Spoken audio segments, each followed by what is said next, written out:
How do you define the word success? Welcome to the Relive the Moments podcast. I'm John Lim.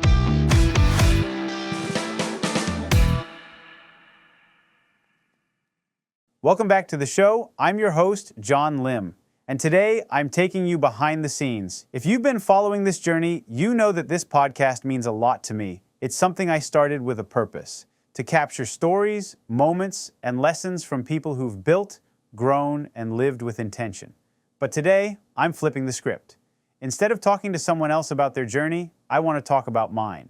Specifically, what I've learned since starting this podcast. People see the end product, the episodes, the clips, the guests, and they'll say things like, "That looks so fun," or "Man, that must be such an awesome thing to do," and they're right. It is, but there's a lot more to it than what you see on screen. No one really asks what it actually takes to start a podcast. And honestly, I'm still early in the journey. Most of what I'm about to share, I'm still working on, still improving, still figuring out. But I think that's exactly why this conversation matters. When I started, I thought a podcast was simple. You grab a studio, hire a producer, sit down, and just start talking, which technically is true. But that's not enough, because without structure, without consistency, without everything that happens behind the scenes, you're not really creating a podcast, but you're just recording yourself. What I've learned over the past few months is this. If you want to have a successful podcast, you need to be ready to put in the work. You need to treat it like a real commitment. There's research, planning, recording, editing, coordination, and that's before you even hit publish. It takes content meetings, monthly, quarterly, to plan out what's coming, what stories you're telling, and how it all connects. Then there are weekly check-ins to make sure everything stays on track. And scheduling guests, that's a whole challenge on its own. People are busy, life gets in the way. Finding time that works for everyone, that's a puzzle you're constantly solving. And here's the thing, this podcast isn't my full-time job. It started from a moment of inspiration. I watched a short Instagram video from Jesse Itzler, and something he said about purpose hit me right in the chest. I can't even explain why, but it woke something up in me, so I took the challenge. I said, all right, let's do it. And that one decision changed everything. Now that I'm in it, and I'm starting to understand how it all really works, I can honestly say I'm grateful, because this journey has taught me more about discipline, teamwork, and patience than I ever expected. One of the smartest things I did was choosing the right studio.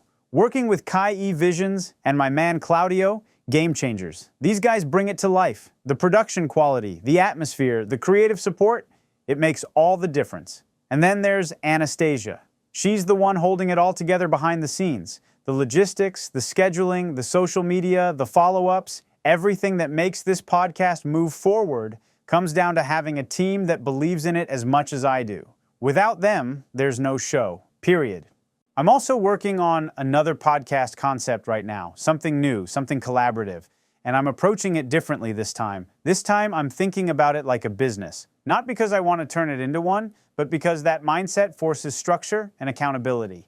And that's a big lesson right there. If you treat your podcast casually, it'll stay casual. But if you treat it like something that matters, it grows. When I started Relive the Moments, it wasn't about building a brand or chasing numbers. It was about capturing people's journeys, giving space to voices that inspire. It was about creating something timeless, a place where we could share the stories of people who've gone from nothing to something, from struggle to success, from ordinary to extraordinary. That's what drives me. That's why I keep showing up.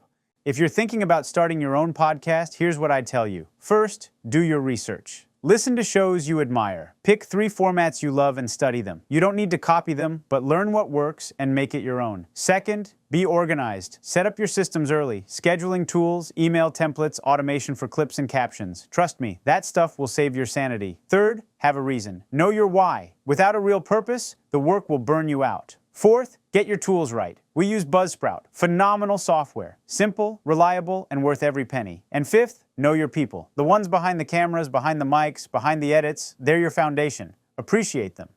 This whole experience has been humbling, because from the outside, podcasting looks easy, you just talk. But in reality, it's a constant grind. Planning, coordinating, reviewing, learning. There are nights you're tired, days you're juggling too much, moments where you question why you started. But every time I sit in that studio, every time I look across the table and see a guest share their truth, I remember exactly why I'm here. It's not about fame or numbers. It's about impact. It's about connection. It's about creating moments that mean something. If you've ever thought about starting your own podcast, my message to you is simple. Do it. But do it with intention. Don't chase perfection. Chase consistency. Don't wait until you're ready. Start messy and figure it out along the way. Podcasting will teach you things you didn't know about yourself. It will challenge you. It will frustrate you. But it will also fulfill you in ways you can't imagine. So, here's what I wish I knew when I started. It's not easy, but it's absolutely worth it. Thank you for spending this time with me today.